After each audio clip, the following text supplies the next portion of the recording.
Hello friend, success એકેડમીમાં આપ સૌનું સ્વાગત છે. આજે આપણે પ્રમાણપત્ર પદ્ધતિ 2 માં વેચાણ મૂલ્યને લગતા વિચલનો વિશે માહિતી મેળવશું. સૌથી સહેલા છે અને સાવ સરળ છે. જો તમને પ્રમાણપત્ર પદ્ધતિ 1 આવડતું હશે તો ઓટોમેટિક તમને આવડી જશે. જો તે ન જોયું હોય તો પ્લીઝ પહેલા તે ચેક કરો, ત્યારબાદ આ લિંક પર આવો. ચલો, વેચાણ મૂલ્યમાં આમાં શું ફરક છે? માલ સામાનમાં આપણે બધામાં શું કરતા? પ્રમાણને પહેલા લેતા. આ બધામાં શું આવશે? ખરેખર પહેલા. સૂત્ર સેમ ના સેમ રહેશે, ખાલી આમાં ખરેખર પહેલા આવશે. ચલો, વેચાણ ગાળા તો કે ખરેખર એકમો ગુણ્યા ખરેખર કિંમત માઇનસ પ્રમાણ એકમ ગુણ્યા પ્રમાણ કિંમત. કિંમત તો ખરેખર જથ્થો આગળ આવશે, ખરેખર કિંમત માઇનસ પ્રમાણ કિંમત. જથ્થો તો કે પ્રમાણ કિંમત આગળ આવશે, એમાં ખરેખર જથ્થો માઇનસ. અહીંયા ખાલી ચેન્જીસ થઈ ગયું, કિંમત એ સેમ છે, જથ્થો સેમ છે. અહીંયા ખરેખર ને પ્રમાણ આ બી સેમ જ છે તમારું, ખાલી અહીંયા પહેલા ખરેખર આવશે ને પછી પ્રમાણ આવશે. ઓકે, ત્યારબાદ જથ્થો થઈ ગયું. મિશ્રણ એટલે કે પ્રમાણિત કિંમત કૌંસમાં ખરેખર મિશ્રણ માને સુધારેલ પણ ઓના જેમ જ આવશે. કુલ ખરેખર ગુણ્યા પ્રમાણ છેદમાં કુલ પ્રમાણ. પેટા જથ્થા એટલે કે પ્રમાણ કિંમત કૌંસમાં સુધારેલ પ્રમાણ માઇનસ પ્રમાણ. ઓકે, ચલો આપણે દાખલા નંબર 14 વિશે માહિતી મેળવીએ. વેચાણ મૂલ્ય, કિંમત, જથ્થા, મિશ્રણ ને પેટા જથ્થા. ઓકે, ચલો પેલો જોઈએ. પેલું સૂત્ર શું છે આપણું? તો કે વેચાણ ગાળા માટે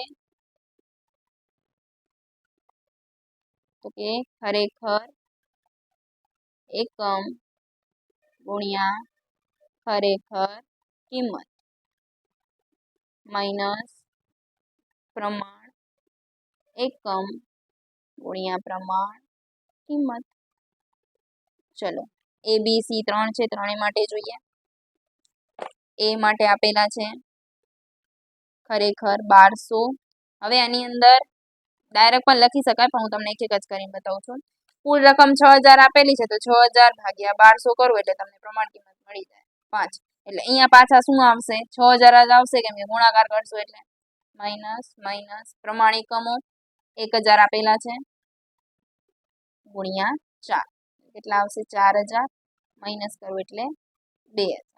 ક્લિયર? ત્યારબાદ બી, એનામાં પણ એમ જ થશે 2500 ગુણ્યા 17500 ભાગ્યા 2500 કેટલા આવશે? 7 માઇનસ 2000 ગુણ્યા 5. અહીંયા તો 17500 જ આવશે, માઇનસ કેટલા થશે? 5 દુ 10000 માઇનસ કરીએ એટલે કેટલા આવે? 7500. સી નું કરીએ 3500 ગુણ્યા ચલો 31500 ભાગ્યા 3500 એટલે 9 માઇનસ 3000 ગુણ્યા 6 31500 માઇનસ 6 દુ 18 એટલે 18000 કરીએ 31500 માઇનસ 18000 એટલે કેટલા આવશે? 13500. ચલો, એ બી સી ત્રણેયનો સરવાળો કરી દઈએ એટલે કેટલા છે? 2000 પ્લસ 7500 પ્લસ 13500 કરીએ એટલે કેટલા આવશે? પ્લસમાં 23000. એટલે શું કહેવામાં આવે? અનુકૂળ. ક્લિયર? ત્યારબાદ બીજું કયું શોધવાનું હોય? કિંમત. તો કિંમતનું સૂત્ર શું છે? તો કે ખરેખર એકમો કૌંસમાં ખરેખર કિંમત માઇનસ પ્રમાણ કિંમત. ચલો, એ બી અને સી ત્રણે માટે જોઈએ. ખરેખર એકમો કેટલા આપેલા છે? ખરેખર એકમો આપણને 1200 2500 અને 3500. ખરેખર કિંમત આપણને છે, આપણે અહીંયાથી મેળવી લીધી 5 7 અને 9. માઇનસ કરી દઈએ 4 5 અને 6. ચલો, 5 માઇનસ 4 એટલે 1 ગુણ્યા 12 એટલે 1200 જ આવશે. 7 માઇનસ 5 એટલે 2 ગુણ્યા 2500 એટલે 5000. 9 માઇનસ 6 એટલે 3 ગુણ્યા 3500 એટલે 10500. સરવાળો કરી દઈએ એટલે કેટલા થશે? 16700. એ પણ કેવા આવે છે? પ્લસમાં. એટલે આને પણ શું કહેવામાં આવે છે? અનુકૂળ. ક્લિયર? ત્રીજું જોઈએ. ત્રીજું કોણ છે? જથ્થા.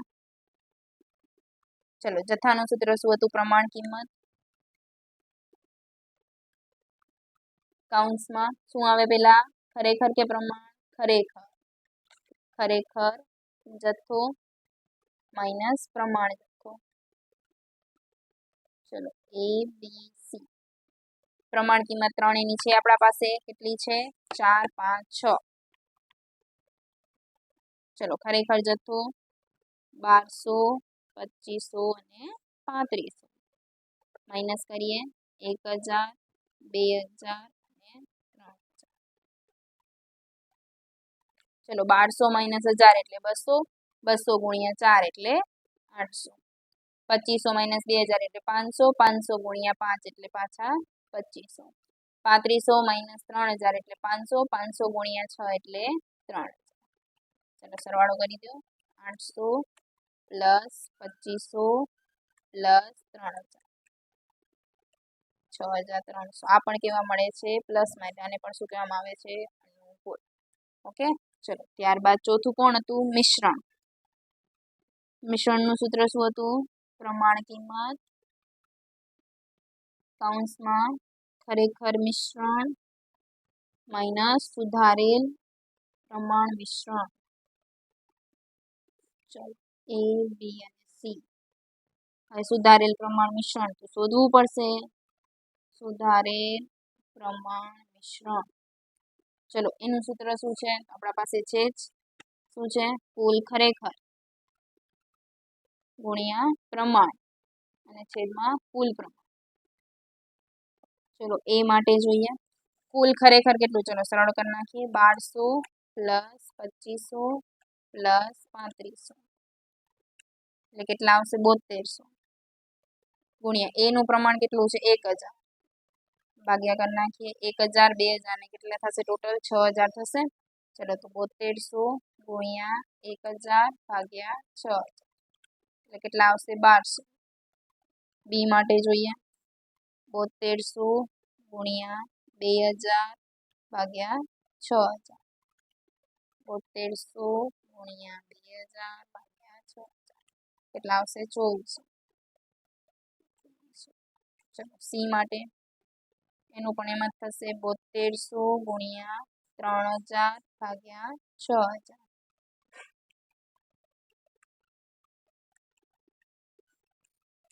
કેટલા આવશે? 3600. ચલો લખી નાખીએ અહીંયા. પ્રમાણ કિંમત કેટલી છે? 4, 5, 6. ખરેખર મિશ્રણ તો એ જ રહેશે તમારું. 1200, 2500, 3500. માઇનસ કરી નાખીએ 1200, 2400, 3600. ચલો 1200 માઇનસ 1200 એટલે 0 જ થઈ જશે. 2500 માઇનસ 24 એટલે 100. 100 ગુણ્યા 5 એટલે કેટલા આવશે? 500. 3500 માઇનસ 17 એટલે માઇનસ 100 માઇનસ કરો એટલે માઇનસ 600. ચલો આનો પ્લસ માઇનસ કરો તો શું આવશે? માઇનસ 100. માઇનસમાં આવે તો આને શું કહેવામાં આવે? પ્રતિકૂળ. ક્લિયર? ત્યારબાદ પાંચમું લાસ્ટ કોણ હતું? પેટા જથ્થા. ચલો એનું સૂત્ર શું હતું? તો કે પ્રમાણ કિંમત માઇનસ સુધારેલ પ્રમાણ માઇનસ ખાલી પ્રમાણ. ચલો એ બી સી. પ્રમાણ કિંમત 4, 5, 6. સુધારેલ પ્રમાણ અત્યારે તમે મેળવ્યું 1200, 2400 અને 3600. માઇનસ પ્રમાણ તમારું છે 1000, 2000 અને 3000. ચલો 1200 માઇનસ 1000 એટલે 200. 200 ગુણ્યા 4 એટલે કેટલા થાય? 800. 2400 માઇનસ 2000 એટલે 400. 400 ગુણ્યા 5 એટલે 2000. 3600 માઇનસ 3000 એટલે 600. 600 ગુણ્યા 6 એટલે 3600. ચલો સરળ કરી નાખીએ. 3600 પ્લસ 2000 પ્લસ 800 એટલે કેટલા આવશે? 6400. કેવા કેવા? પ્લસમાં એટલે અનુકૂળ. ક્લિયર? આ દાખલા સાવ સહેલા છે, કાંઈ અટપટા ને અઘરા નથી. તમે આખા દાખલા જોઈ શકો છો. ખાસ સૂત્રમાં નોટ કરવું. પહેલા ખાલી ખરેખર આવશે ને પછી પ્રમાણ આવશે. પ્રમાણ પડતર પદ્ધતિમાં એકમાં પ્રમાણ પહેલા હતું, ખરેખર પછી હતું. આમાં ખાલી ઊંધું થઈ જશે. Okay, thank you. નેક્સ્ટ લેક્ચરમાં આપણે પછીના દાખલા વિશે માહિતી મેળવીશું.